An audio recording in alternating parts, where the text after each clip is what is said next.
Tov! Shavua Tov, a good week to you, my holy sisters and brothers. It's great to start the week off with some beautiful learning on a Saturday night. An hour later than we've been used to because of the time change last week. Let's light up the darkness. Who is with us on a Saturday night, starting the week off strong? James in Indianapolis, John in Maine, Melissa in Great Neck, Harold and Loretta in Portland, David in South Bend, Paul in the Great Northwest, Miriam says Shavua Tov, Gwen in Kalamazoo, Miriam in Hayden, Colorado, John in North Carolina, Clarissa says Shavua Tov, Paula in Chicago, Celsa in Pasadena, Texas, and Marjorie in Georgia. Welcome, everybody. What am I going to do first? First of all, our learning tonight, dedicating to one of the great rabbis of the last 100 years, who tragically left this world on Friday. Harav Chaim Kanevsky Shlita, really one of the great Gedolim of our generation, if not the Gadol of our generation. Gadol, great one. Considered the greatest paskening rabbi, one who would issue rulings on questions of halakha, Jewish law. He was it. He was 94 years old. Thank God he lived a long, beautiful life. Would have been better if he could live to 120. But left this world on Friday. It'll be a lot of, attention this coming week in the Jewish media. I'm sure it'll be the cover story of Ami magazine. But the world really lost a great rabbi. He has such an elevated place in Shemayim, in the world of souls, but we dedicate our learning to him today so that perhaps the merit of this learning could somehow lift him up a hair higher. But already he learned and disseminated so much Torah. He was so close to so many students for generations. And the world lost a great light on Friday, and we dedicate our learning to him tonight. Speaking of Shemayim and Ami magazine, so this is Ami magazine. We get it here at home. It comes every week, has a lot of beautiful Torah content that we like to read on Shabbos. And here is something that is quite relevant to our Daf Yomi class, our group here. So the writer, Rabbi Eliezer Ralbag, is talking about a story that he heard at a Torah conference, a Mishna Brura Siyum, in the land of Israel. And he heard a story about when the Chafetz Chaim, so Nina has taught teachings of the Chafetz Chaim many times, really a Baal Musar, a master of refining one's character by refining one's speech, right? All the laws of avoiding lashon hara, wicked tongue, were really crafted. I mean, obviously the laws pre-existed the Chafetz Chaim, but his masterpiece, he wrote many books on this subject, but particularly on the subject of lashon hara. So when the Chafetz Chaim met Rabbi Meir Shapiro. So Meir Shapiro created Daf Yomi in 1923. He presented this idea at the Agudas conference. I forget which city it was, but it was in Europe, maybe in Vienna. And he suggested this idea, and it started that Rosh Hashanah. And so we are now, I think, in the 14th cycle of Daf Yomi that began when Rabbi Meir Shapiro presented this idea in 1923. So I believe it was at that same conference, because there's a video that you can see on YouTube of the Chafetz Chaim at that conference, just walking outside.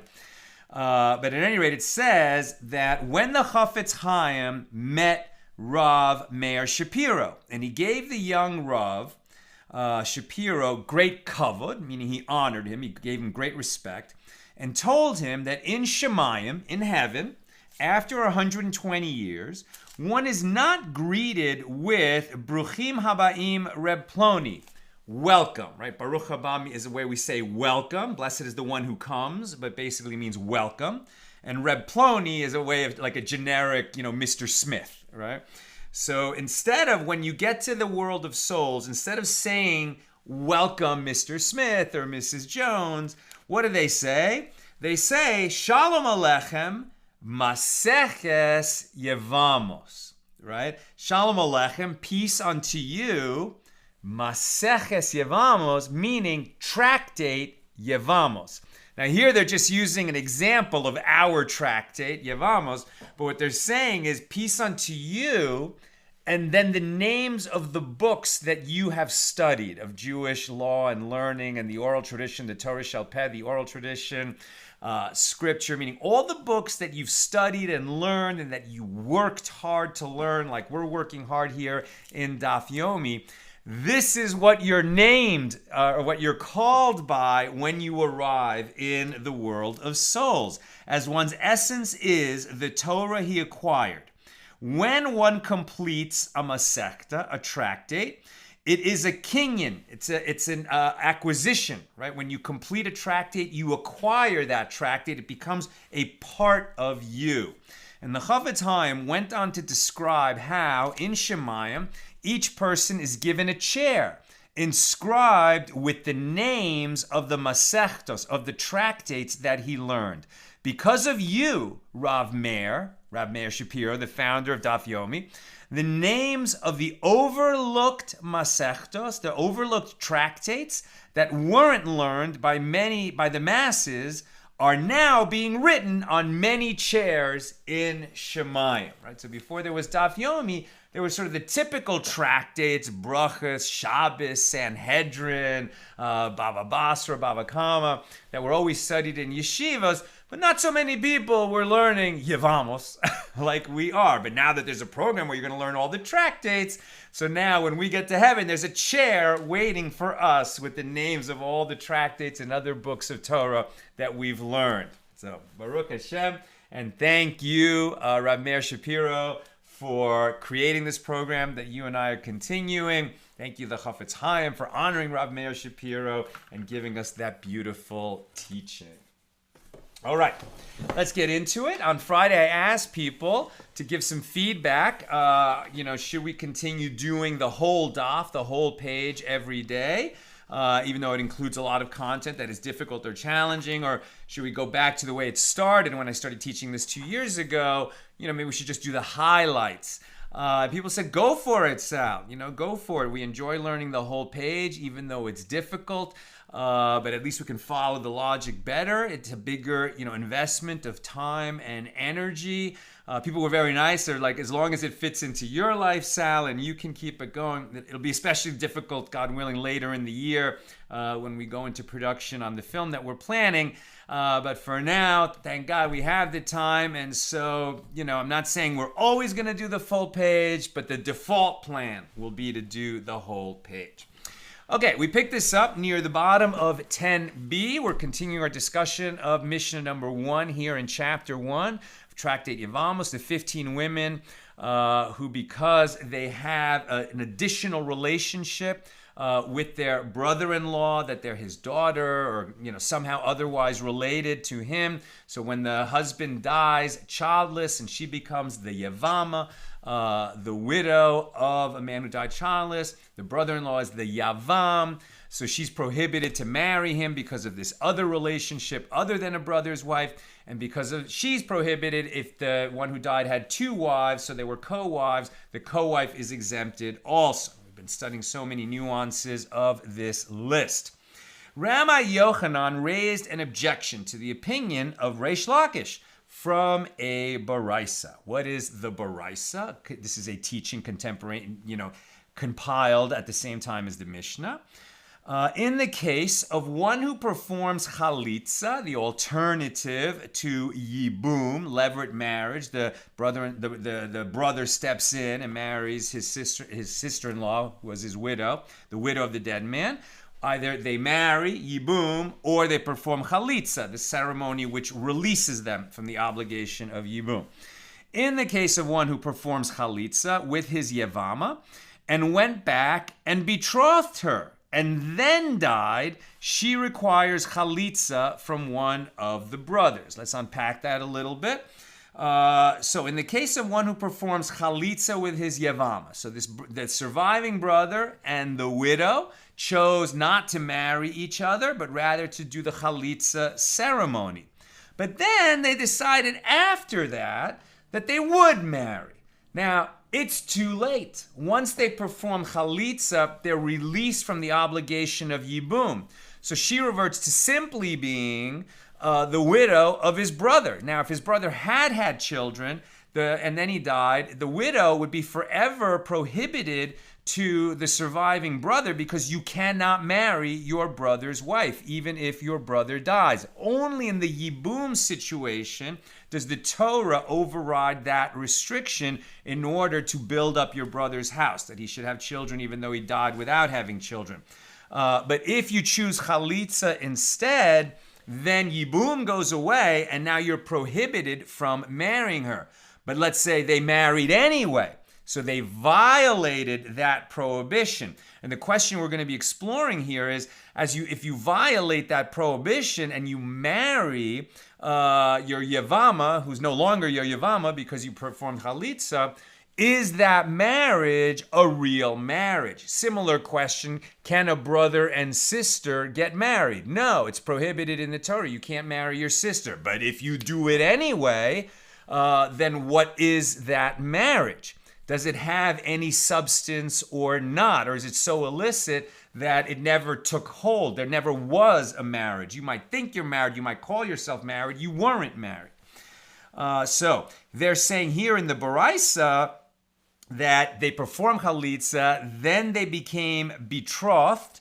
So they got engaged, which means they're actually married. Once you're betrothed, you are prohibited to other people, even if you haven't slept together and consummated the marriage, but it is a kind of marriage. And then the guy died, so she requires chalitzah from one of the other brothers. That would indicate that this marriage, which was prohibited because you're not allowed to marry your brother's wife after he died and then you perform chalitzah with her, but you did it anyway, you would think that would be no marriage at all. So then when this guy dies after that, like the second brother dies, then a third brother wouldn't need anything because this wasn't a real marriage. But the Baraisa says she would need chalitzah from one of the surviving brothers. Now, granted, this makes sense according to the opinion of Rabbi Yochanan. To my opinion, as I say that brothers who marry a chalitzah, one who had chalitzah, are liable only for violating a prohibition. And that is why she requires chalitzah from the other brothers. The principle is that a woman with whom relations are forbidden by a regular prohibition that does not bear the penalty of kares, death at the hands of the heavenly court, may not enter into levirate marriage, but she must undergo chalitzah. In other words, they're saying that she violated a prohibition by then marrying the second brother with whom she first performed chalitzah. So they shouldn't have married after that chalitzah was performed. But they did it anyway. So they violated a prohibition. But the prohibition is not a heavy prohibition. It's not, it might even be a Torah level prohibition, but it's not a kares bearing prohibition. And for that reason, the marriage is some kind of a marriage. And then when the second brother dies, also childless, and there's another brother who is in the family, he has to perform chalitzah with her. He can't perform yibum, but he can perform chalitzah with her and has to perform chalitzah with her so that she is free and he is free. And all other brothers are free. But if you say that the prohibition was a kares-bearing prohibition that they violated when they performed chalitzah and then married anyway, then there would not have been any kind of a valid marriage. And when that second brother dies, no further action is necessary because that wasn't a marriage. And they already made chalitzah, right, with the second brother before he died, so this woman is released vis-a-vis any other brothers that would survive. So says Rabbi Yochanan, however, according to your opinion, that the penalty of kares does apply here, So then why does she require chalitzah at all? The penalty of kares indicates that the betrothal did not take effect at all, and therefore she is not bound to the brothers with regard to the requirement of chalitzah. She already performed chalitzah with the second brother after the first brother died. Reish Lakish answered, and according to your reasoning, how would you state and explain the latter clause of the Baraisa? If one of the brothers arose and betrothed her, she has no claims on him, i.e. the marriage does not take effect at all, and she does not require a bill of divorce from him. But if the brothers are liable only for violating a prohibition, why does she have no claim on him? After all, in cases of regular prohibitions, a betrothal is valid. According to my opinion that these brothers are liable to receive kares, the matter is clear, as the betrothal is invalid. This indicates that there is a contradiction between the first part of the Baraisa and the second part of the Baraisa. How then can Rabbi Yochanan cite a proof from what looks like a flawed Baraisa? You're bringing a proof from a Baraisa that doesn't make sense. Its first half contradicts its second half. Rav Shesha said in resolution of this contradiction, in the second half of the Baraisa, we have come to a different opinion. It's not that the first part contradicts the second part, it's that the second part is meant to show a different view. What view? The view of Rabbi Akiva. Rabbi Akiva said, betrothal with those who are forbidden, as they are liable for violating a prohibition, is not valid. In Rabbi Akiva's opinion, there is no difference between regular prohibitions and prohibitions that incur kares, the kares penalty, in this regard, as in both cases, the betrothals are invalid. If you betroth a woman who is prohibited to you, whether it's a light prohibition or a heavy prohibition, according to Rabbi Akiva, there is no betrothal. She was prohibited and the betrothal never took hold. The Gemara raises a difficulty. But if the first clause of the Baraisa is in accordance with the opinion of the rabbis, while the latter clause is in accordance with a different opinion, let the Mishna say so explicitly. Let it say, according to the statement of Rabbi Akiva, she has no claims on him, as this represents a different opinion. We're at the top of 11a. The Gemara comments, Rav Shesha's explanation of the contradiction between the first clause and the latter clause of the Baraisa is difficult. Consequently, the Gemara cites different resolutions of this contradiction. Rav Ashi holds in accordance with the opinion of Reish Lakish, and he resolves the Baraisa in accordance with the opinion of Rabbi Shimon. Ravina, in contrast, holds in accordance with the opinion of Rabbi Yochanan and resolves the Baraisa in accordance with the opinion of the rabbis. We have a basic conflict between Rabbi Yochanan and Reish Lakish, and the other sages are sort of weighing in on which side of that conflict. And now the Gemara will explain. Rav Ashi holds in accordance with the opinion of Reish Lakish, and he resolves the Baraisa in accordance with the opinion of Rabbi Shimon. How does he do that? This is his interpretation. In the case of one who performs chalitzah with his Yevama, and he went back and betrothed her, and then died, she requires chalitzah from one of the brothers. Who are the brothers referred to here? Right. So we start with, there was a brother, one of the brothers married a woman, he died before he had children, so now she comes up for yibum or chalitzah with one of the surviving brothers. So a second brother stepped up and performed chalitzah with her. At that point, she was free of all obligations, all ties to the other brothers. She is therefore, the one brother who died, she was his wife, therefore she's prohibited to all of them, and they should have went their separate ways. But this same brother who performed chalitzah with her then decided to marry her. What prohibition did he violate? You would think that this is a kares-bearing prohibition. You can't marry your brother's wife. I think they're saying it's a regular prohibition only because he first performed chalitzah with her and then betrothed her. But at any rate, that is what happened. Okay, so then what happens?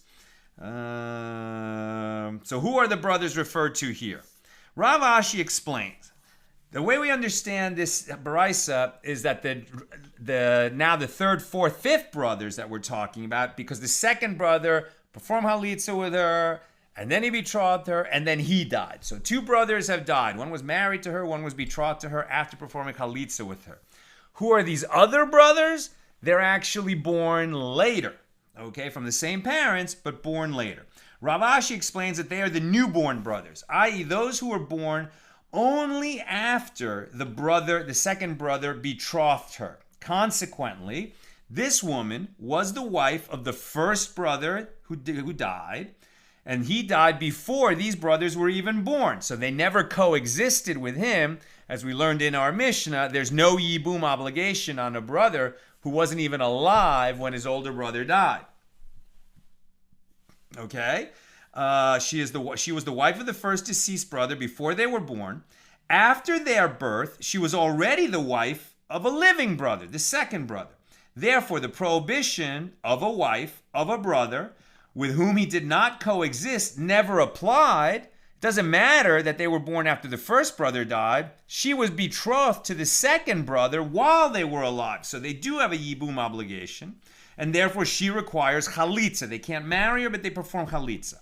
In accordance with whose opinion is this ruling? It is in accordance with the opinion of Rabbi Shimon, who maintains that in a case of this kind, the brothers are not considered to be coexisting. Meanwhile, the latter clause speaks of a case where one of the brothers was born in the lifetime of the first brother. One of the brothers who was born in the lifetime of the first brother arose and betrothed her after another brother had performed chalitzah. So it's not the same. The first brother was married, he died. This woman now is up for yibum or chalitzah with one of the surviving brothers. One of those brothers performed chalitzah with her. That removed the yibum and chalitzah obligation vis-a-vis all the brothers. But a different brother went and betrothed her. Okay? Arose and betrothed her after another brother had performed chalitzah. In this case, she has no claims of a bill of divorce on him. No claims of a bill of divorce means no marriage. The marriage was illegitimate and never took hold. In accordance with whose opinion is this ruling? It is in accordance with the opinion of Reish Lakish, who maintains that the penalty of kares applies in this case, and therefore the betrothal is entirely invalid, right? Because apparently, if you betroth a woman with whom you have performed chalitzah, it's prohibited, but it's a lesser prohibition, not a kares prohibition. But if you betroth a woman who was your former brother's wife, even if some other brother performed chalitzah with her, you can't do it. That is a kares-bearing prohibition. Therefore, that betrothal never took hold. If she then said, well, wait a minute, you owe me a get, you owe me the money of a ketubah, she's like out of luck because they were never married. That betrothal was invalid. The Gemara continues its explanation of the opinions. Ravina holds in accordance with the opinion of Rabbi Yochanan, and he resolves the Baraisa in accordance with the opinion of the rabbis who disagree with Rabbi Shimon. How so? In the case of one who performs chalitzah with his Yevama, and then he goes back and betroths her, and then he dies, she requires chalitzah from one of the brothers. Who are these brothers? This is referring to the brothers already born in the lifetime of the first brother. In accordance with whose opinion is this interpretation? It is in accordance with the opinion of Rabbi Yochanan, who held that this case constitutes a regular prohibition. Therefore, that betrothal had some value. It took hold. It was legit at some level. He can't marry her, but the surviving brothers now require chalitzah until their tie to this Yevama is severed. If one of the newborn brothers who were born after the death of the first brother arose and betrothed her, she has no claim on him, since he is considered a brother who did not coexist with his deceased brother. The Yevama is prohibited to him as a brother's wife, and there's no yibum obligation because he never coexisted with his brother. As this prohibition entails kares, right, they cannot betroth each other. There's only the prohibition of a brother's wife. No yibum is involved. If he then does betroth her, the betrothal does not take hold because she's prohibited to him by a kares-bearing penalty. This is the halacha, even if he was born after the second deceased brother betrothed her. In accordance with whose opinion is this? It is in accordance with the opinion of the rabbis, who maintain that the prohibition of a wife of a brother with whom one did not coexist applies even to a brother's widow who entered into yibum, levirate marriage, before the younger brother was born. it was stated that there is a similar dispute between Amoraim. These are the sages of the Gemara, who are later in time than the sages of the Mishnah. A similar dispute between Amoraim with regard to one who had relations with his Yevama and thereby performed the mitzvah of yibum as required, and one of the brothers had relations with her co-wife. Rav Acha and Ravina disagree with regard to this matter. One said the second brother is liable to receive kares, and the other one said he is in violation of only a positive mitzvah. The verse, who does not build up his brother's house, from Deuteronomy 25:9, right? That's explaining chalitzah, that you must perform chalitzah or yibum. So even though it says, when you perform chalitzah, that ceremony where you're released from yibum, it says about this, this is what someone who must do who does not build up his brother's house by performing yibum. And this is considered a positive mitzvah, as it teaches that one house may be built up, but not two houses. Now this is a new wrinkle that I was making a little bit of a mistake when I've been talking about a few days ago, when I said, if this man who died, just a simple case, a man had two wives, he died before having children by either of them, and he has one surviving brother, so now this brother has to perform yibum. Right? So he has to marry, and I said he can marry both wives. No, he can only marry one of them, or perform chalitzah with one of them, and then the other one is excused. Once he performs yibum with one of the wives, or chalitzah with one of the wives, the other wife is released. He cannot marry both wives. You build up your brother's house through one of his wives, not two. Where the multiple wives comes into play is that this surviving brother might have his own wife already, and in performing yibum with the widow, he will now have two wives. But the widow will join his own wife as a co-wife. The first co-wife, right, of the brother who died, she is now just a single woman. She's also a widow, but she's released and she can go marry whoever she wants. Only one wife you perform yibum or chalitzah. The verse, who does not build up his brother's house, is a positive mitzvah, as it teaches that one house may be built up, but not two houses. No more than one wife of a deceased brother may be married by one of his brothers. Any mitzvah formulated as a positive injunction has the status of a positive mitzvah, even if it is violated by the performance of an action in the manner of a prohibition. Normally, when you say something like, thou shalt not murder, thou shalt not steal, that's a negative commandment.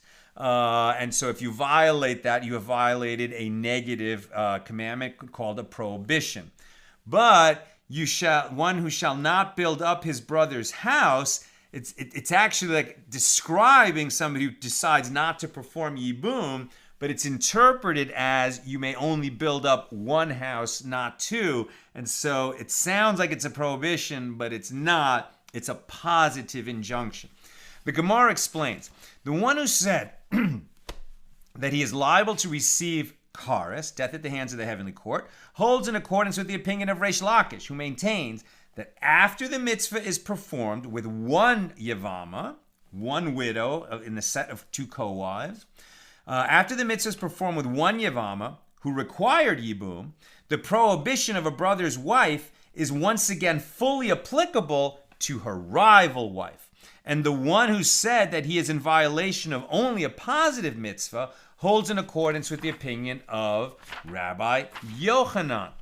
And the Gemara further analyzes the list of women exempt, and that's it. And that actually ends our discussion of the dispute between Reish Lakish and Rabbi Yochanan. And just to sum up the law on this, the rival wife of a Yevama to the brothers after Yibum. After one of the brothers enters into Yibum with the Yevama, neither he nor the other brothers may have relations with the rival wives, with the co-wives.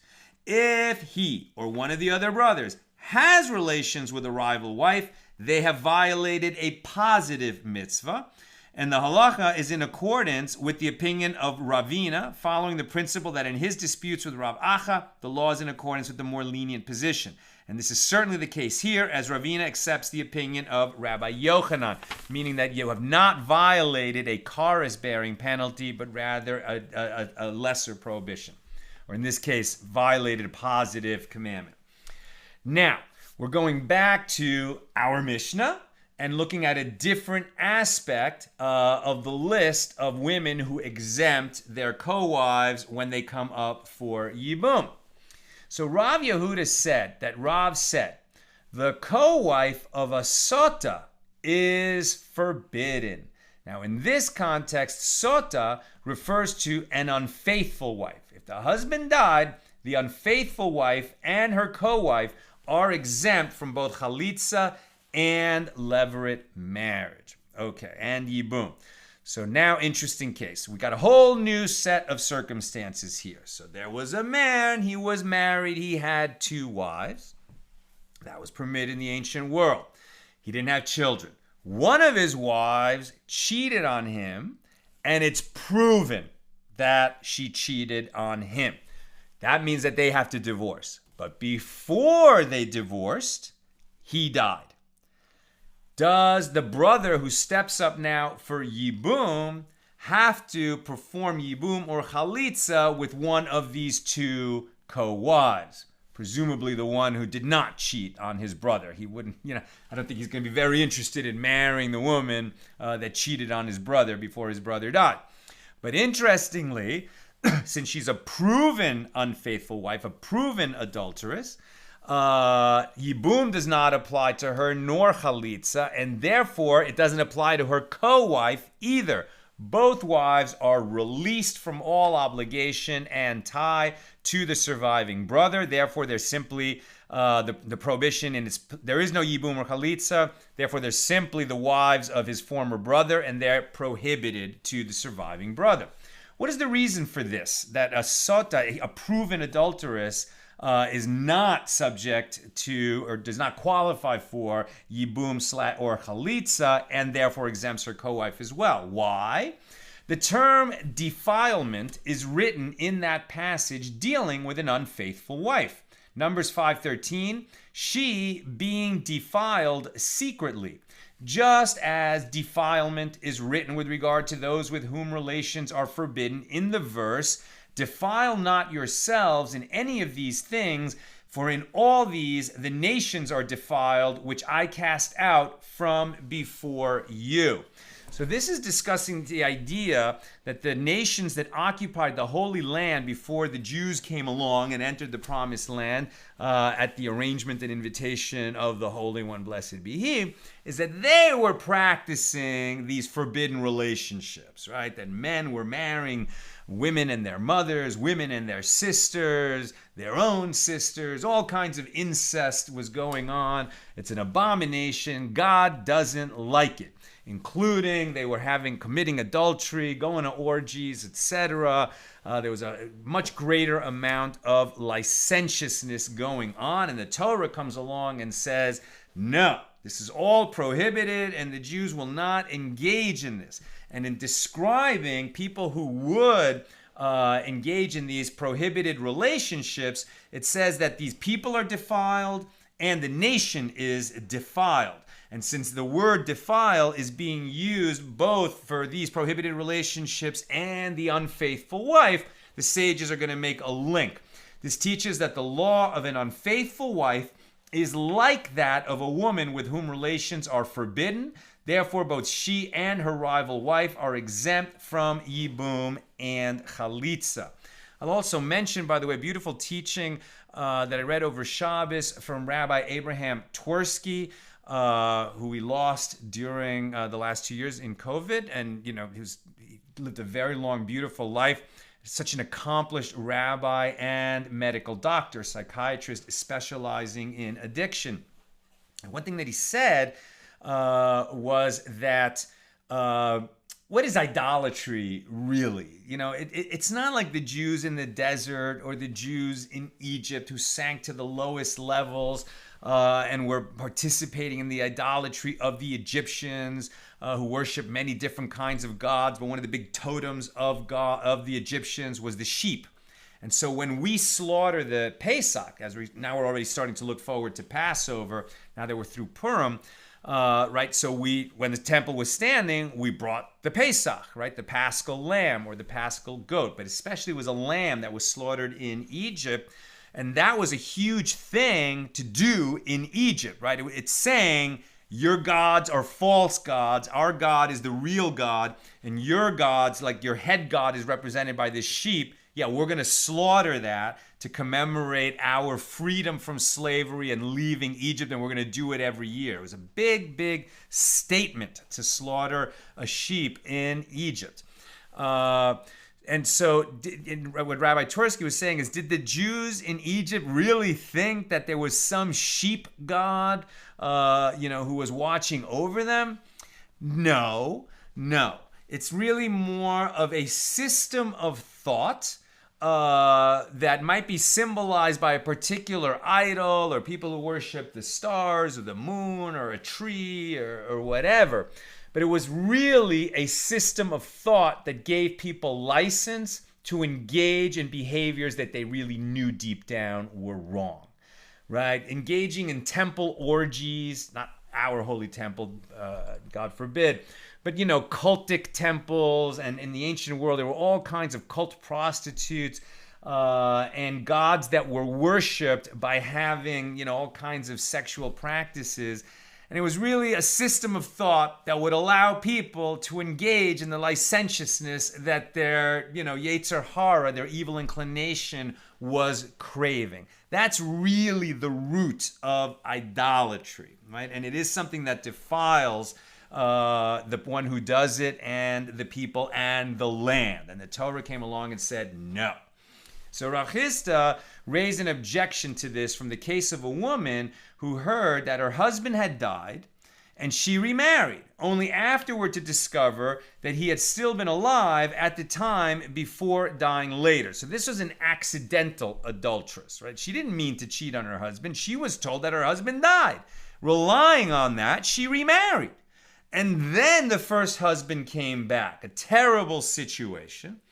What is the law in this case? Rabbi Shimon says her relations with or chalitzah from the brother of the first husband exempts her co-wife. This shows that the obligation of yibum applies to this woman. Although she lived as a married woman with someone else during her husband's lifetime, accidentally, but that's what she did, Rabbi Shimon nevertheless maintains that her sexual intercourse or chalitzah fulfills the mitzvah of yibum and exempts her co-wife. Right? The co-wife didn't set up with there were two co-wives of a man who went away to war, and then they heard back that he died. Right? So one of them remarried, and the other one didn't. It turns out that the one who remarried, that marriage is not a real marriage because her husband was still alive. So now the fact that she, so now the husband comes back, the law is she's going to be prohibited to both of them, both the original husband and the one that she remarried, but that the other co-wife is going to be excused. And the Gemara answers that Rav could have said to you, wait a minute. She and her rival wife are exempt from yibum and chalitzah. Rav Chisda raised an objection to this from the case of a woman who heard that her husband had died and remarried, right? And only afterwards to discover that he had still been alive at the same time. So let's just review this again. Rabbi Shimon says her relations with the second husband that she's not really married to, but she had sex with, or chalitzah from the brother of the first husband, would exempt her co-wife, either one. So the fact that she had sex with this other man now releases her co-wife from any obligation. What's weird to me is, does that mean that the co-wife is no longer married to the man when he comes back? I'm a little confused about that. This shows that the obligation of yibum applies to this woman, the one who did shack up with another man before, when she thought her husband was dead. Although she lived as a married woman with someone else during her husband's lifetime, Rabbi Shimon nevertheless maintains that her sexual intercourse with the second man, or chalitzah, if she had done that, fulfills the mitzvah of yibum and exempts her co-wife. And this suggests that the co-wife of an unfaithful wife requires yibum. And the Gemara answers that Rav would have said to you in response, I spoke to you about the law of a sota, an unfaithful wife, according to Torah law, i.e. a wife who was intentionally unfaithful. And you speak to me of a sota by rabbinic law, this accidental adulteress? The case you mentioned is an unavoidable accident, as the wife married another man only because she received testimony that her husband was deceased. When the sages instituted that she was forbidden to both her first and second husbands, this was a penalty designed to ensure that women generally would examine testimony of this kind very thoroughly. Not just, I heard a report that your husband died in that war. Oh, cool, I'm free, I'm going to go marry another man. But rather that she would wait a long time and really dig and investigate and make sure that that testimony was true before she would go and, marry again in the absence of a confirmed, funeral body proof that the first husband had died.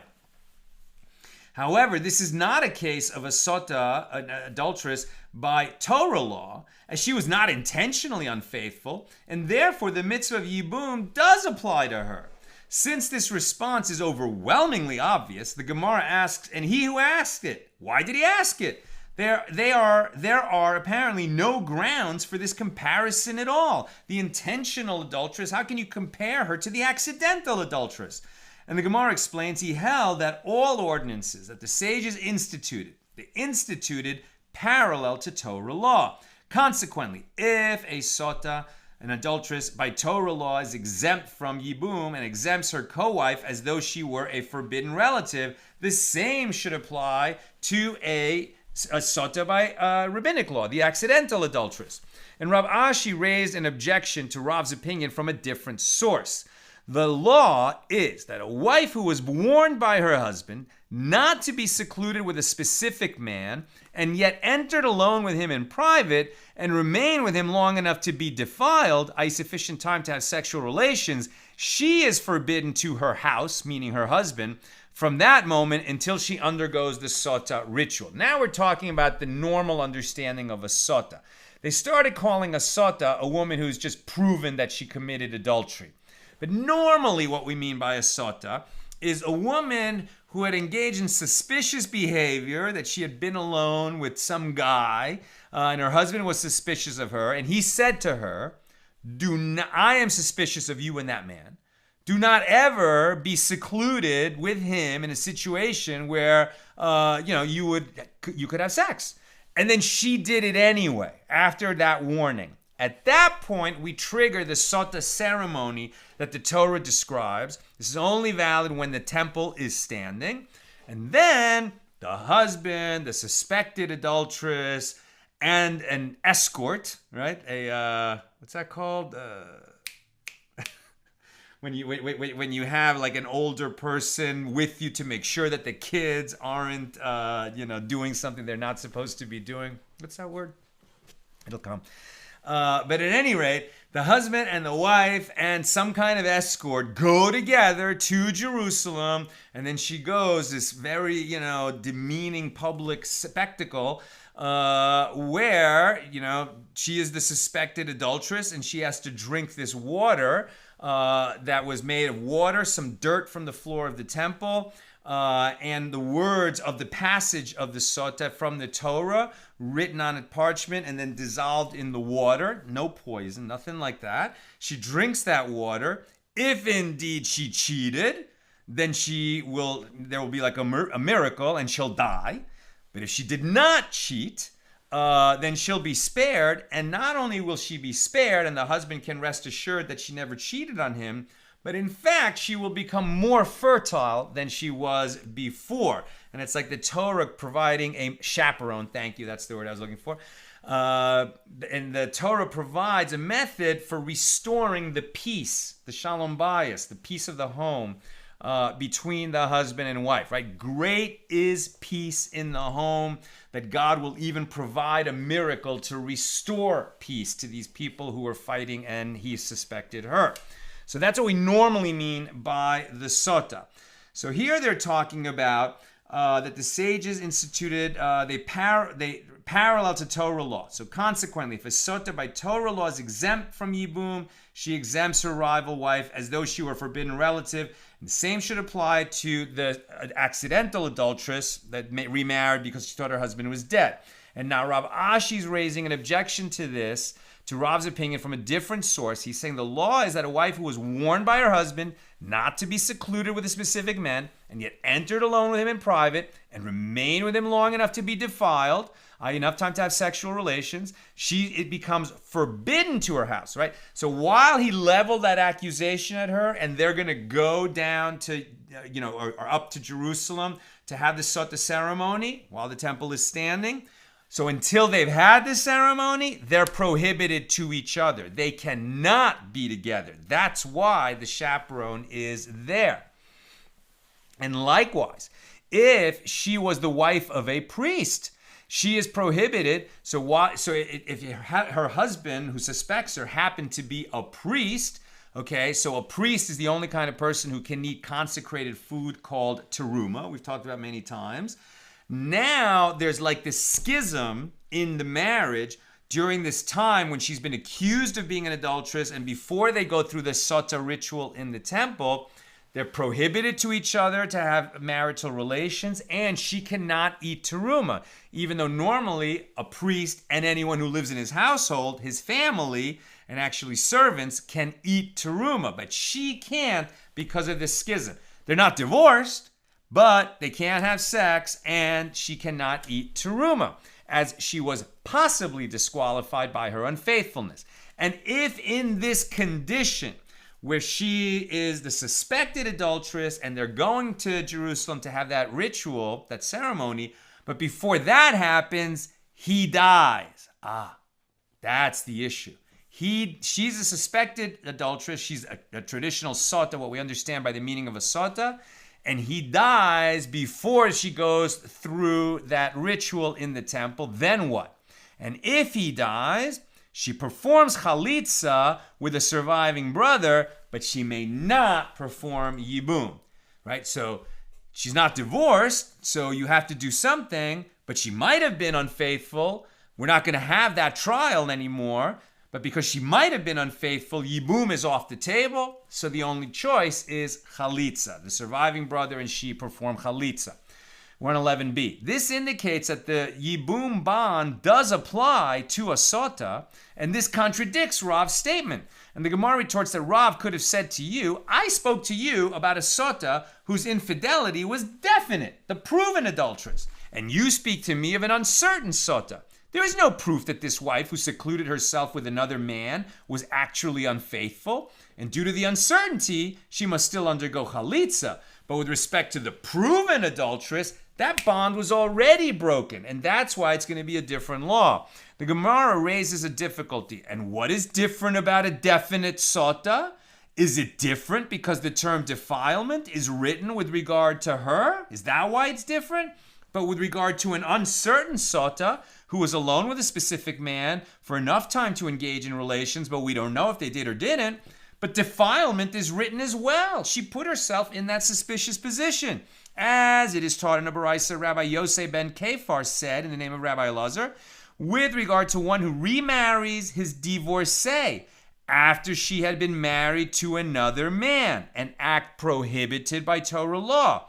If he remarried her following actual marriage to another, she is forbidden to her first husband. However, if he remarried her following mere betrothal to another man, she is permitted, because it is stated her former husband who sent her away may not take her again to be his wife after she was defiled.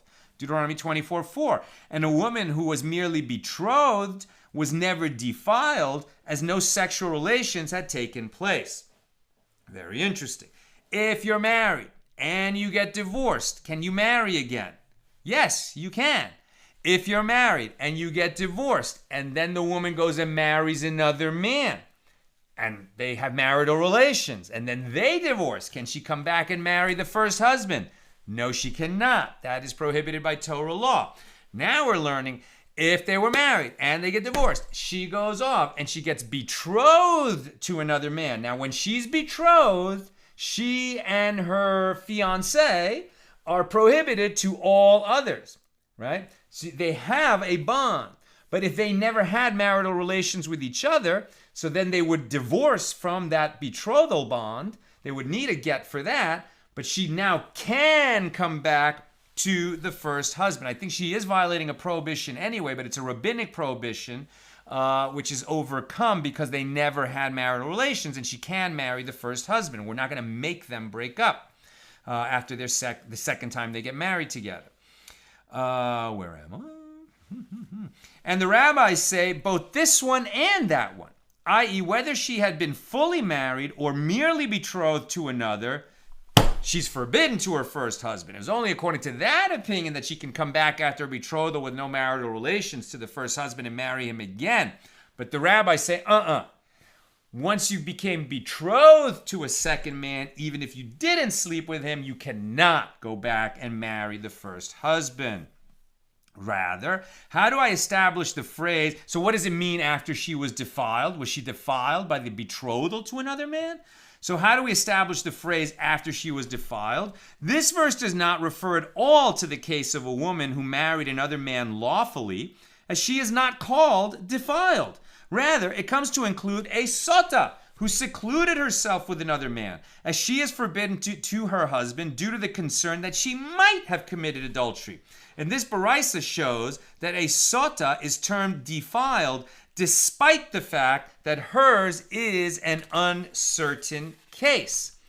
The idea, right, where there's smoke, there might be fire, but you shouldn't even put yourself in a situation where there's an appearance of impropriety. Adultery is a very, very serious transgression according to Torah law, and you shouldn't put yourself in a situation where you might even be suspected of it. The Gemara rejects this argument. And what does secluded herself mean in this context? It means that she had actually engaged in relations. That's what it means to be defiled. And why does the Baraisa call this secluded herself instead of the more straightforward engaged in sexual relations? The Baraisa employed a euphemistic expression, that it actually means that she engaged in intercourse. And the Gemara asks if this is referring to a woman who engaged in relations. The term defilement is already explicitly written with regard to her in the chapter that deals with a sota. Why is it necessary to derive that she is defiled from a different source, as in the context of a sota herself, the verse states she being defiled secretly? Why are you adding a euphemism where you won't say that she actually engaged in relations when in the passage of the sota the Torah is quite explicit? And the Gemara explains that may not take her again to be his wife after she was defiled, that you can't marry a woman that was married to you, you divorced, and then she was defiled, she can't come back to you. It does not teach that she is called defiled, but rather that the law establishes upon her a prohibition. In other words, if the husband engages in relations with his wife after she had intercourse with another man, he transgresses a prohibition. And the Gemara comments that Rabbi Yosef ben Kefar does not hold the opinion that there is a prohibition in the case of a sota, as he maintains that a husband who has relations with his sota wife does not transgress any prohibition at all. And the same is true even if she has definitely fornicated with another man. So here they're being very specific and saying who is prohibited.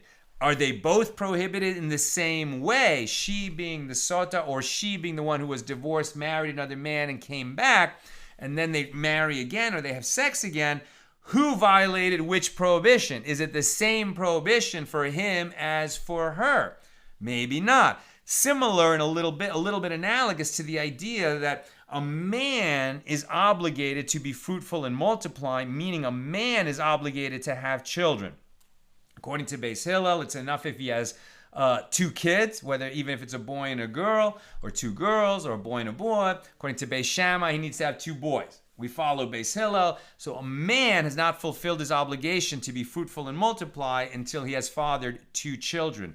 Women are not obligated to be fruitful and multiply. If they don't have kids, they haven't violated any positive commandment in Torah. And one of the explanations given for that is because there's danger to women in childbirth, and the Torah is not going to command something that is dangerous to you. And so we see that even though people have children, a man and woman are required, nevertheless, their obligations in the matter are different.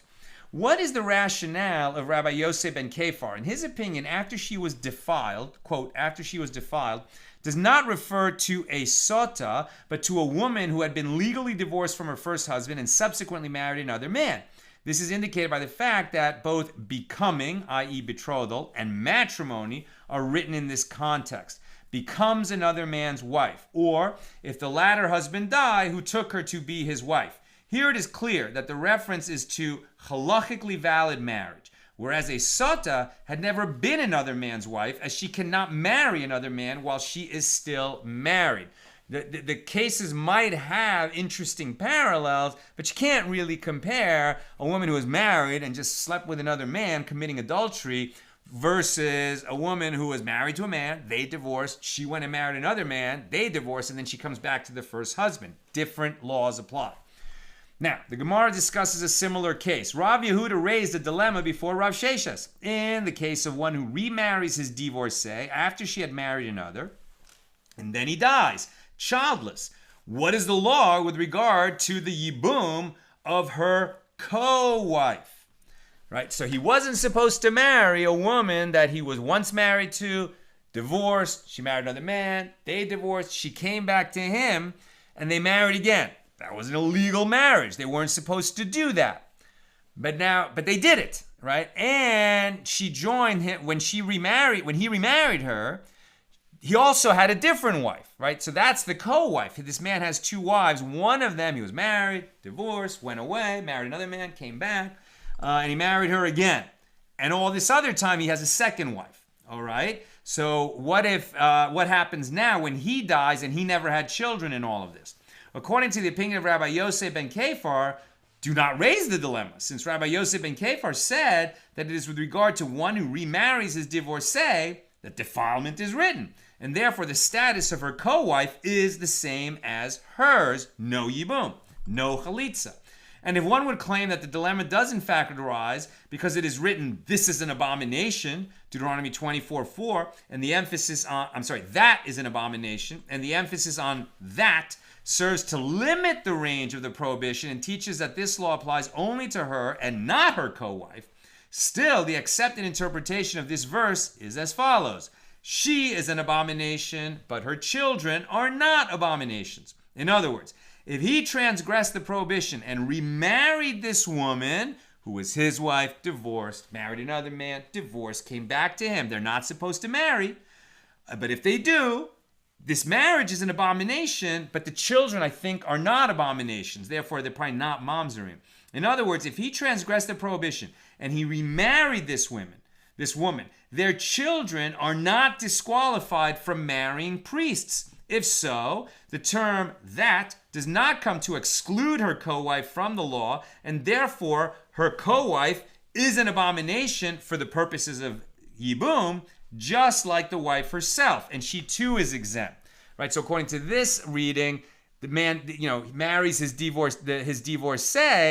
They shouldn't have done that. They did it. Then he dies. She's exempt from yibum and chalitzah vis-a-vis his surviving brothers, and so is the co-wife.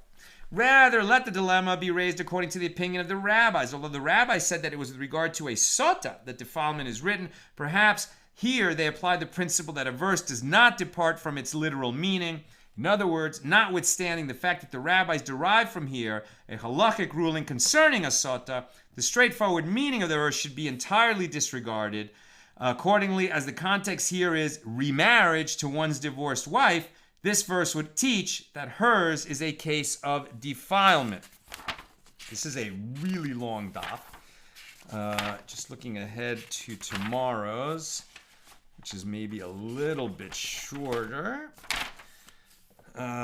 We've already been going for over an hour, so I think I'll just stop here. We're probably, about a third of the way, maybe 40% of the way into the B side of page 11. But we started, we did a substantial amount of the B side of page 10.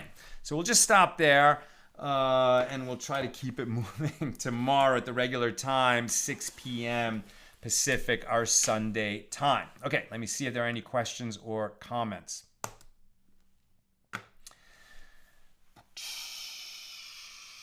Okay. Somebody, with regard to, we dedicate our learning tonight to the late Rabbi Chaim Kanevsky, said, I just received, I guess Nina's writing this, I just received this message from Shashi Ishai, the woman who is advocating for Biafran Jews in Nigeria, and told me about our Thursday hero named Nnamdi Kanu. So one of the greatest spiritual mind, heart, soul has been called home to heaven. For me, this is a profound loss.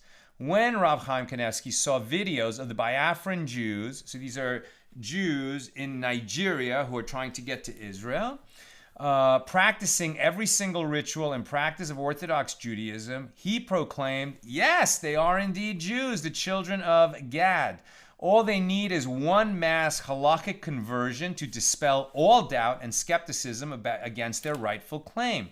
I will light a candle, says this woman, I will light a candle and recite prayers, Tehillim Psalms, that will merit his great spirit to help our dying brethren in Biafra and Nigeria. Please pray with me and say Amen. No minority needs to perish because of their relationship to God. And Celsa Canedo says, before learning anything about Judaism, I attended a workshop as a teacher about how children's brains work and neurons and synapses. And the author of the book explained how there is no reason why any human couldn't live up to 120 years if well taken care of and if born in normal average conditions. She explained that people are often told to get old, retire, and stop looking forward to a productive, active, challenging life. And so the brain gets the signal to shut down all organs and die. And so we die. But when you send the signal of being busy and having things to do, this keeps the state of, I need to keep this body alive. And so we live.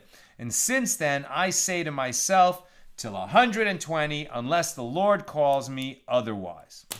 Beautiful. That's what we've got for us tonight, and what a beautiful lesson that is. Rabbi Kanevsky was living and teaching and making halakhic rulings to the age of 94, and I was saying I wish we had had him until 120. It's a great lesson to all of us. Think young, act young, be young, no matter what your physical age might be. Looking forward to learning with you tomorrow at 6 p.m. Pacific. Good Vok, Shavua Tov. Good night and have a good week.